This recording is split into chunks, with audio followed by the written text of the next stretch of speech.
Okay, well, hello everyone. My name is Jibril. I'm from Mali, West Africa. To today's video, I'm gonna tell you something like stop speaking English fast. It's not fluency. It's not mean that your English is good. Fluency is about organize your thoughts and speak.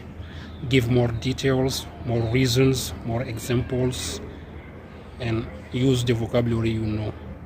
By speaking in your way is not try to speak so fast because you saw the native English speaker speak fast and you try to mimic them and speak so fast. People are not gonna understand what you are saying. Speak as well as you can and organize your thoughts. Give more details, more examples, more reasons, and uh, give something like a clear idea, something authentic, tell stories and so on. Your English is gonna be amazing.